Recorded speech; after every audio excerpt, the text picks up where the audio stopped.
Welcome to worship with the Unitarian Universalist community of Charlotte. Whether you are here in the room or watching from home, welcome to all of you. I'm Eve Stevens. My pronouns are she, her, hers, and I am one of the ministers of this congregation.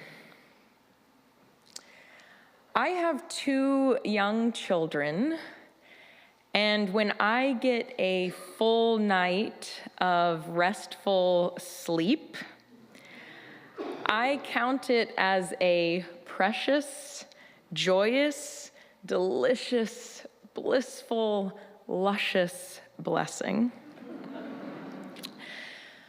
But more often, I find myself marveling at the fact that even when I'm asleep, my mind is obviously still racing in circles. I have this dream in which I am driving, and suddenly I can't really see clearly where I'm going, and it gets harder to steer, and my foot can't find the brake, and I'm barreling forward, and I know somehow in my gut that there's a cliff or a ravine that lies ahead, and I can't stop. I can't avoid it. Or sometimes I have this dream that I've had since I was a kid, where I'm in the forest, and something is chasing me, and I can sense the presence of something terrible, something terrifying behind me, and I can never quite get a glimpse of what it is. Is it a person, a creature? But I know as I run as fast as I can, I'm climbing over fallen trees, I'm escaping the vines that are reaching out for me, I know the terrible thing is getting closer and closer, coming for me, hunting me with this malicious intent. And when I wake up, it takes a second for the dread that was just so real to dissipate. And I lay there and I remember my breath. I comfort myself in the same way I would guide one of my children toward calm. I breathe in and out, slowing my heart rate. And as I breathe, everything in the room around me starts to look more solid and still. And once I'm fully awake, clarity, seeing what's real and what isn't, runs through me like this cold glass of water on a hot, humid day. I feel relief. I'm not in the woods. Nothing is chasing me. In the morning light, this something terrible that has been after me, wishing me harm, this threat, this enemy, changes shape. I recognize this thing that was hunting me. I know it so well that I can call it by its names: fear, dread, anxiety. Today, we turn our attention toward the intricate wisdom of Buddhism. The Buddha who taught his followers that many of the enemies we will encounter in a lifetime come from within, in the form of difficult thoughts and feelings, distorting our perception of life's beauty and robbing us of our connectedness with one another. The Buddha counseled that with mindful practice and compassionate effort, we learn to see our enemies, both external and internal, in a new light. Whatever is rushing through your dreams these days, whatever form your fear, anxiety, anger, grief is taking, welcome. You are in good company. Welcome. As we prepare to sing our opening song, those of you here in the room, would you turn and greet the people around you? And those at home, would you greet one another on our public Facebook page?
Good morning. We light our chalice, symbol of our liberating faith, with words from Rumi. The dark thought, the shame, the malice, meet them at the door laughing and invite them in.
This reading comes from an article posted in the blog, Exploring Your Mind, entitled, Defeating an Enemy According to Zen Buddhism. Eastern philosophies see inner and outer threats very differently than Western ones. Defeating an enemy doesn't mean bringing them down, destroying or annulling them. For them, it's about neutralizing those inner and outer threats who want to hurt us, and if possible, befriending them. If a person or feeling wants to harm you, and you decide to try to understand them instead of rejecting them, then your enemy loses power over you. It starts with being more compassionate.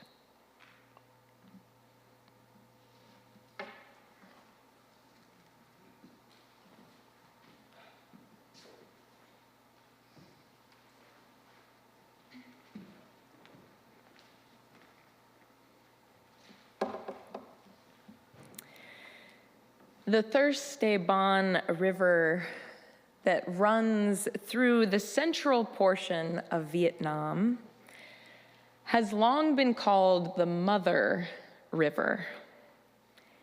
Its banks provide nutrient-rich soil, and its waters are teeming with fish.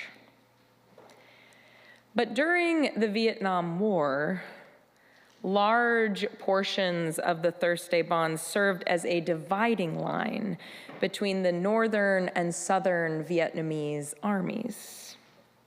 The water providing a clear separation between who was your neighbor and who was your enemy. During the war, the great Buddhist teacher Thich Nhat Hanh led a group of Buddhist activists who risked and often lost their lives, rebuilding villages that have been destroyed by bombs, and bringing much needed medicine and food into active combat zones.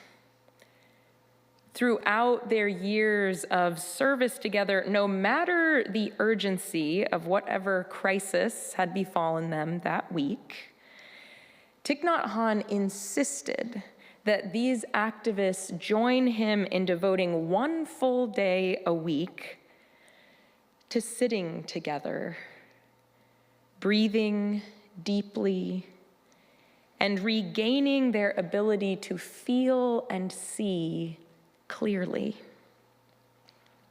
Throughout the Vietnam War, Thich Nhat Hanh was asked all the time, "Whose side are you on? Who is at fault? Who is to blame?" In other words, who is your enemy? One biographer writes that after a particularly deadly journey up the Thursday Bond to bring help to wounded people on both sides of the river, in a gesture of compassion and solidarity with both sides, Thich Nhat Hanh cut his finger and let his blood fall in the river to pray for all those who had perished.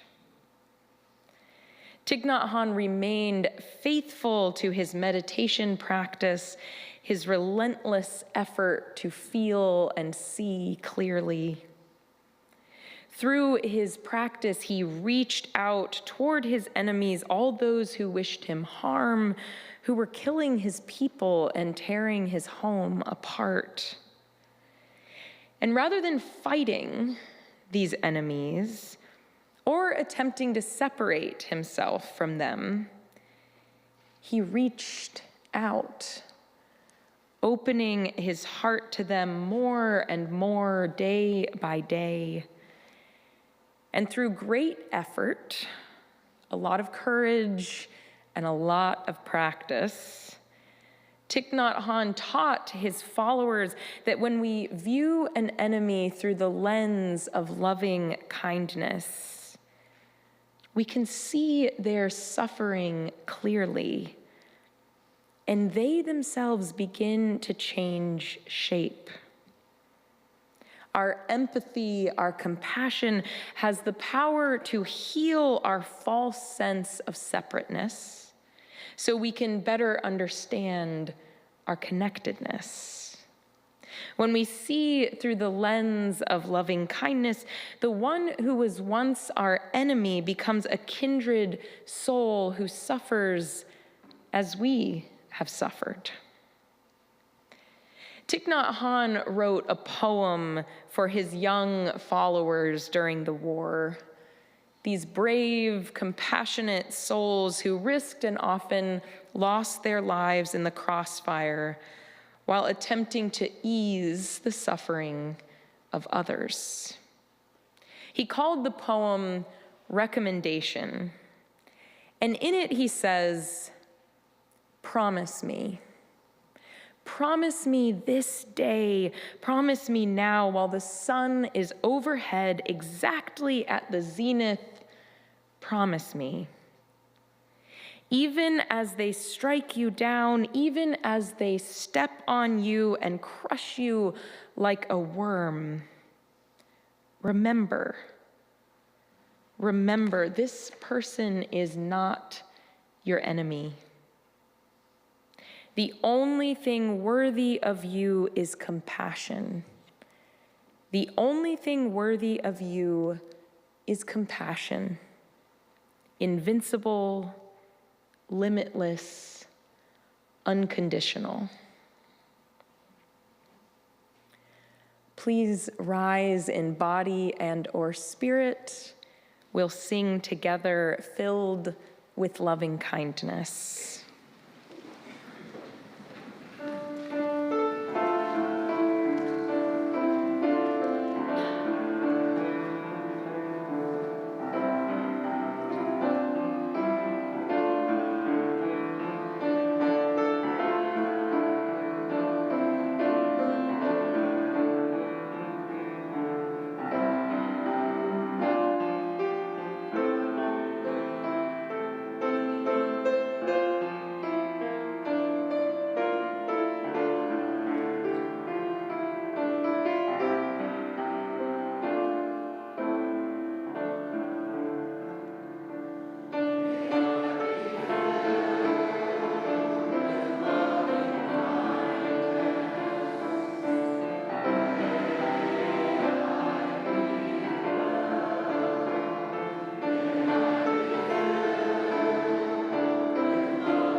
This reading is from Walpola Rahula's book, What the Buddha Taught.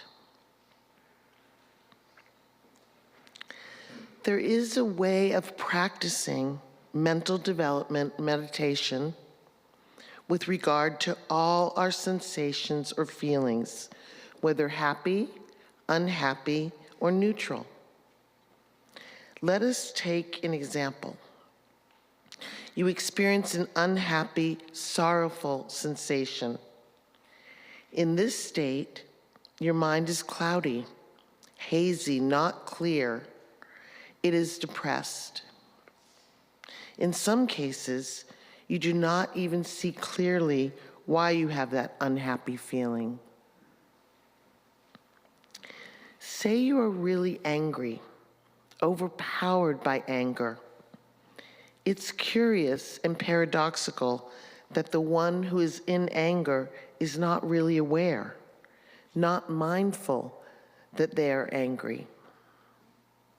The moment they become aware and mindful of the state of their mind, the moment they see their anger, it becomes as if it were shy and ashamed and begins to subside. You should examine its nature, how it arises, how it disappears. We must admit that very often we are afraid or ashamed to look at our own mind. So we prefer to avoid it. One should be bold and sincere and look at one's own mind as one looks at one's face in the mirror, without an attitude of criticizing or judging or discriminating between right and wrong, good and bad.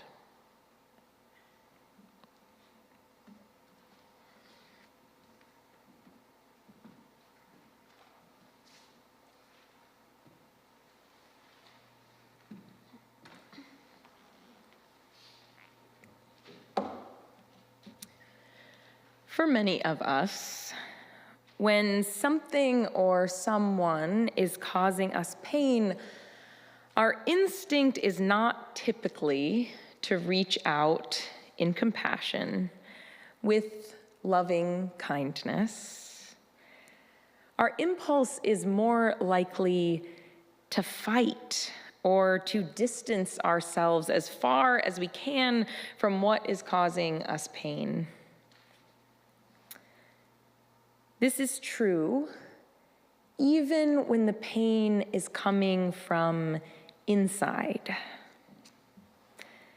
The 14th Dalai Lama writes that the most dangerous enemies we face come from within, in the form of difficult thoughts and emotions. It's these internal enemies that distort our perception of life's beauty and rob us of our connectedness with one another.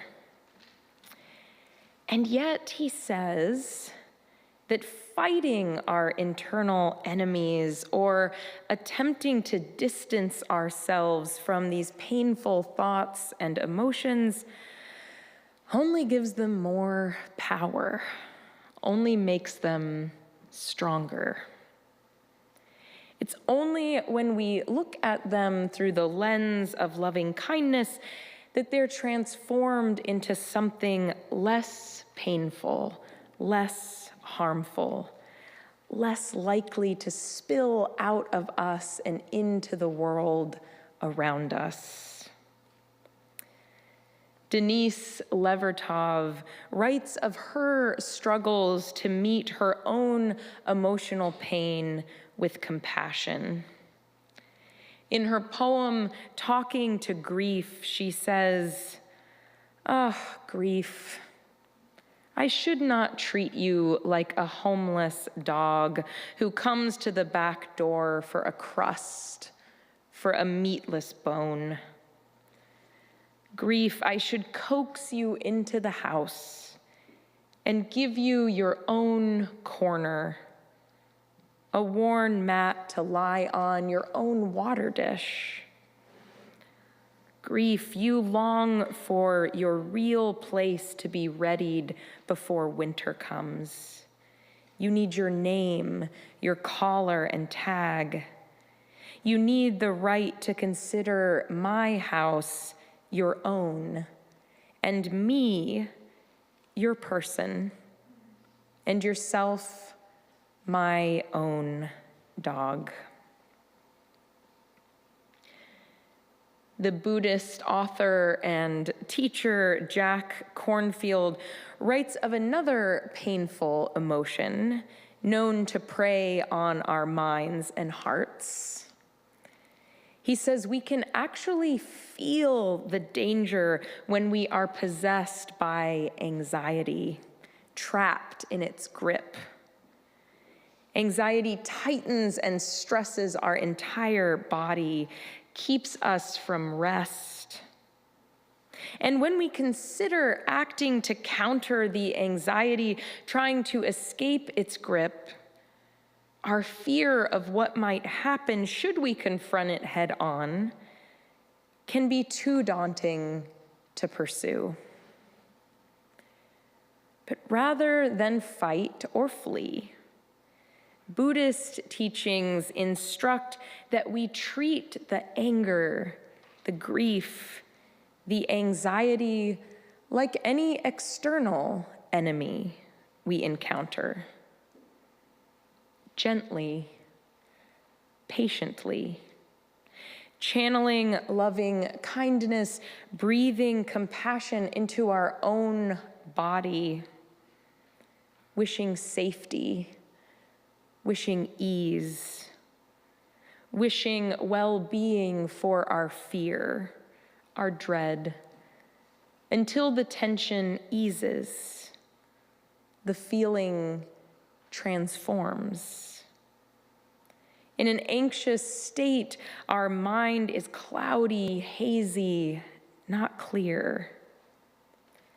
Loving kindness clears our vision, allowing us to see that the one who once appeared to be our enemy is nothing more than a kindred in pain.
So should we practice?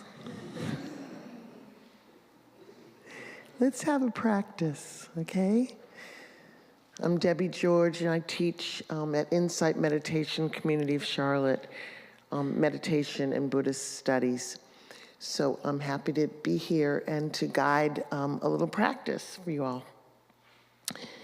So please just first get comfortable. This is your first act of loving kindness toward yourself. So get your feet comfortably on the floor. Kind of maybe, let's all just do a couple shoulder rolls. Squeeze up, back and down, and up. Inhale, exhale, back and down. And let's take another 2 deep belly breaths.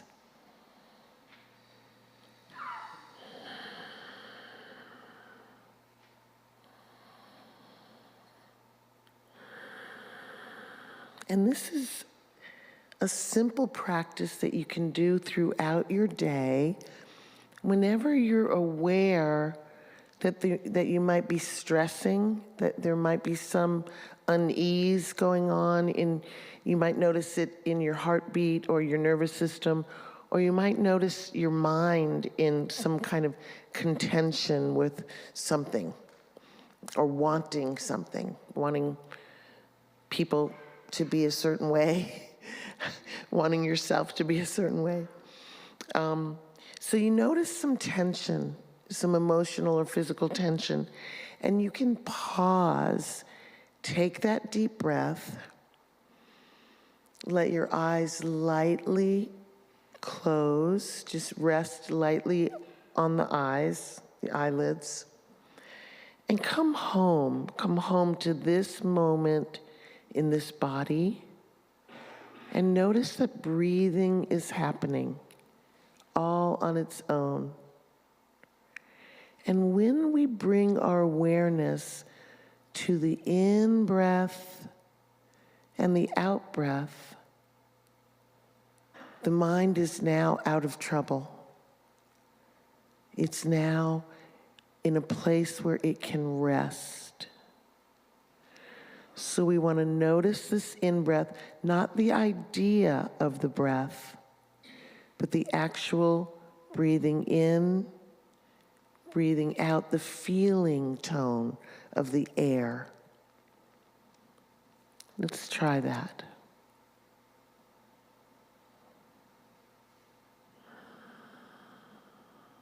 Notice the in-breath is kind of a brightening feeling. The out-breath, a calming, like a letting go. So this is sort of the key, bringing the mind home to the present moment. The body is always here. It's never in the past, and it's never in the future. The mind is usually in the past or in the future. So we bring the mind home to this body here and now, the sensations, the breath, and almost in one breath, we can notice a calming. This is truly an act of kindness toward ourselves. And then we might notice a thought. In this slowing down, we might notice a thought that is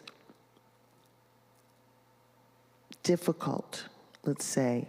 Maybe it's anxiety, sadness, insecurity, whatever it is. And what Thich Nhat Hanh taught me years ago is we take that energy, let's say anxiety, and rather than push it away, rather than try to make it go away, we cradle it, we hold it, we rock it, we befriend it, and then we might even invite it to tea. We might sit with it and say, what is it you want to tell me? I'm listening. I'm here. I'm here. I'm with you. You don't have to go away. I'm listening.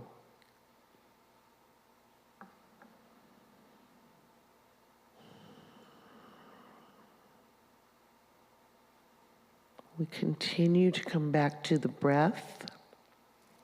the breathing body,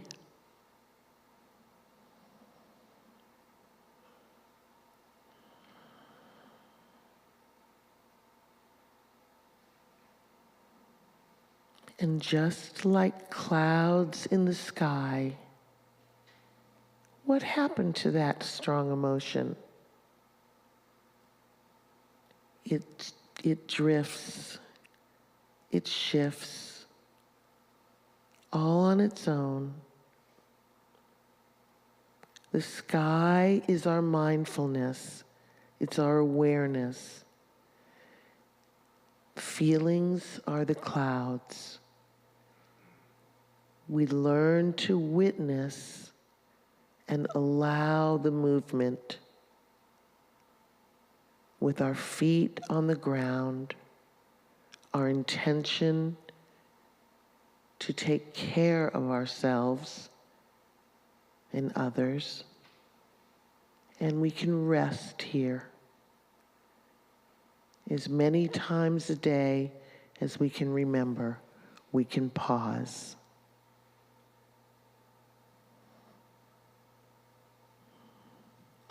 So let's take a nice deep breath. Feel a little less defended, a little more undefended, a little more at ease.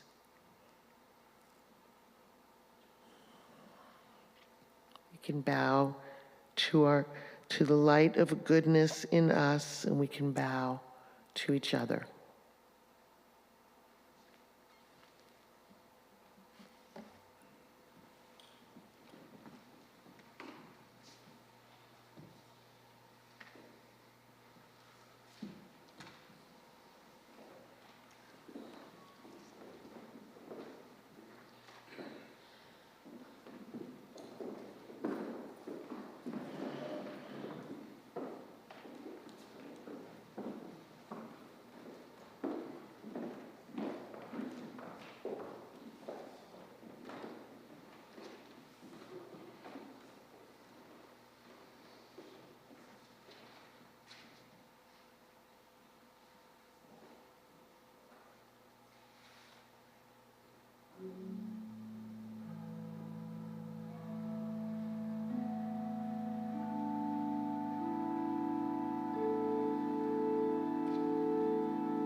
I know during our welcome, I met some of you who are in this space for the first time or the first few times. And I know there are those of you at home joining us for the first time. Welcome. Hope you are feeling some more ease after that. If you want to learn more about us and what we have to offer, ways to get connected, I encourage you to reach out to our membership coordinator, Kelly Green. Her email is kelly@uuccharlotte.org. And you can look for her comment on the public Facebook page or find her email on our website.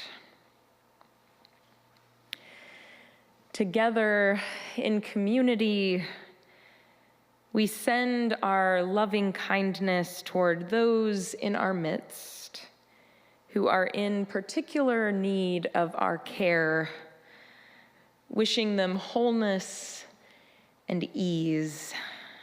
And I invite you to capture some of the feeling that came to you during the spoken and musical meditation, and channel some of that energy toward these people. To Linda Dobson and her loved ones as she recovers from surgery. To Megan and Greg Hendler, their son Oliver, all their family, in this time of concern for the health of Megan and Greg's daughter, Oliver's sister, Kai.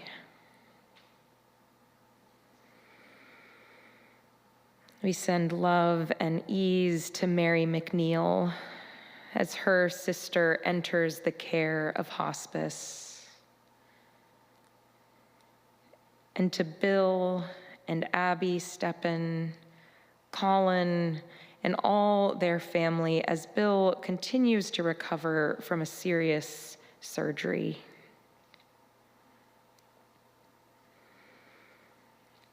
We send peace and ease to Kathleen Maloney Tarr and Brian Tarr and their family as they grieve the death of Kathleen's mother.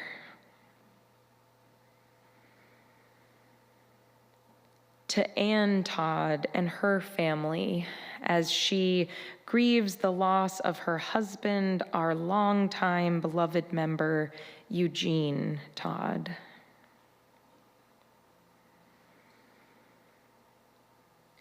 We send love to Jonah Whittle, son of our member Dara, grandson of our member Sage, as he is in the active military.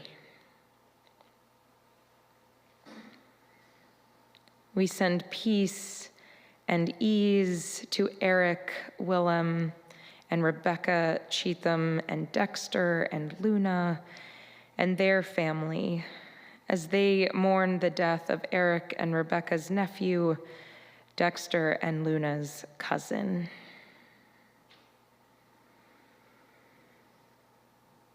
To each of you, to all of you, whatever you carry with you today, may you feel ease, may you feel peace, may you be whole.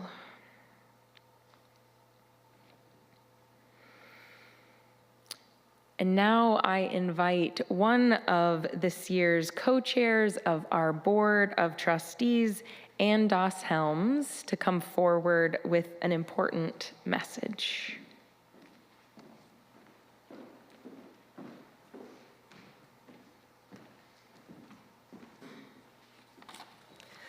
I'm Ann Doss Helms. My pronouns are she, her. I'm one of your co-chairs along with Paul Wilson. And yep, I'm back again. By now, all or most of you will have seen that our senior minister, Jay Leach, is ending his 19-year ministry with us as of July 31st of this year. That is honestly not where we thought we'd be when the board began talking about transition and renewal just a few months ago. But if this last couple of years has taught us anything, it is that if you think you know what to expect, you're probably wrong. Jay is not with us today because of a long-planned out-of-town trip, but he asked me to assure you that we will all have plenty of time with him in the coming 4 months. All of us, Jay and the board, are grateful for the messages of support and commitment that we've received over the last few days. I didn't realize how appropriate this service was going to be. I expect a lot of you are still processing the emotions that come with the end of a long and treasured relationship. All of us on the board have been grappling with shock, grief, anxiety. So I would certainly not ask you not to feel those things, but I would ask that you not let them be your end point. Reflect on how lucky we've been to have both of our ministers, Eve for 3 years, Jay for coming up on 2 decades. We will have formal farewells for each of them, so feel free to make notes for those events, but also let them know now what they've meant to you and your family.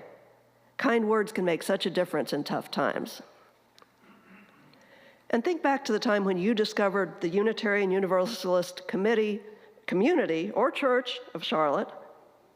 Remember the joy that you felt when you learned that there was a place that respected your inherent worth and dignity, just as you are. A community that would support and challenge you in your search for deeper spiritual meaning.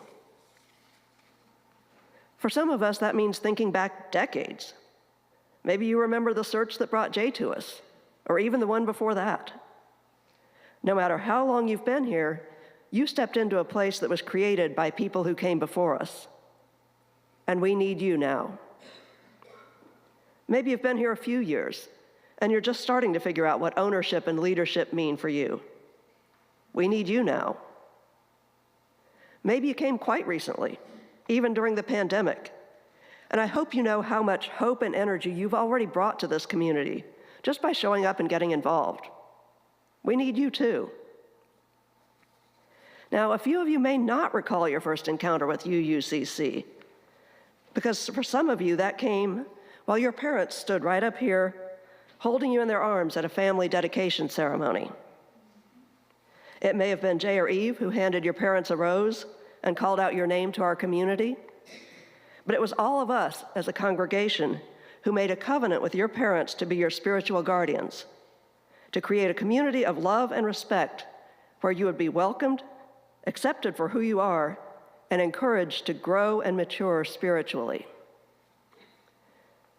I've said those words to so many children and families in my 27 years here, and I intend to honor them. That's why we, as tired and wounded as we may be after this difficult stretch of our community life, we need to pull together to create a vibrant new chapter in the life of this community. We have several members of our board here today. Could I get them to raise their hands? We will be available after the service in the traffic circle. We'll answer your questions if we can, but most of all, we'd like to hear your early thoughts on how you can step up to help us move forward. Thank you.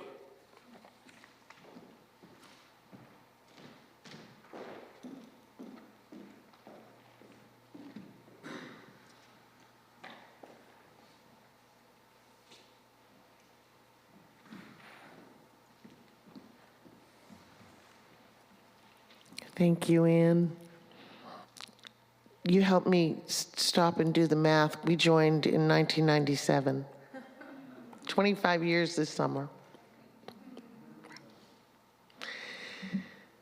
So offering words is what I'm going to share with you. The gifts that each of us gives of time and energy and presence, our pledges and additional financial contributions make everything that we do together possible. You may have heard that this month we're donating half of what we collect through the passing of the physical and virtual offering baskets to Black Lives of Unitarian Universalism, also known as BLUU. BLUU works to expand the power and capacity of Black UUs within our faith. Ways of giving, in addition to contributing to the offering basket, are here on the screen. Yes, they are. Thank you. Thank you for your generosity.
Among the words that are most beloved and most quoted from Thich Nhat Hanh are these when he's speaking about the refugees leaving Vietnam after the war by boat.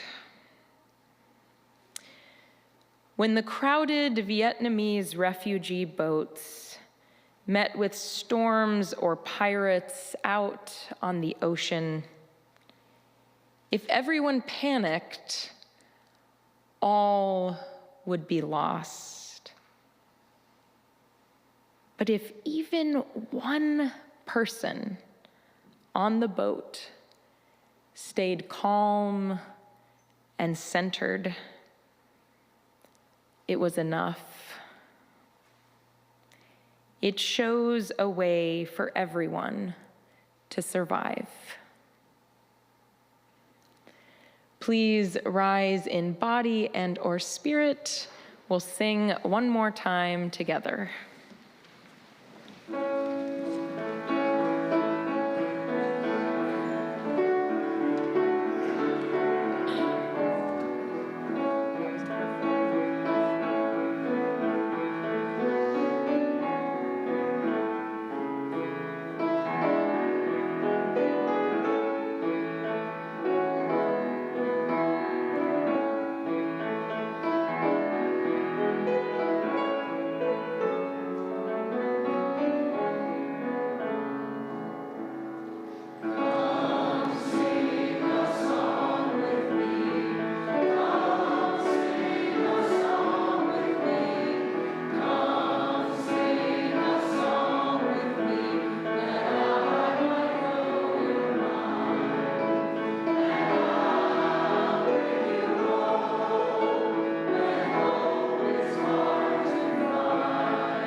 Here are some words from Buddhist scripture to close us out.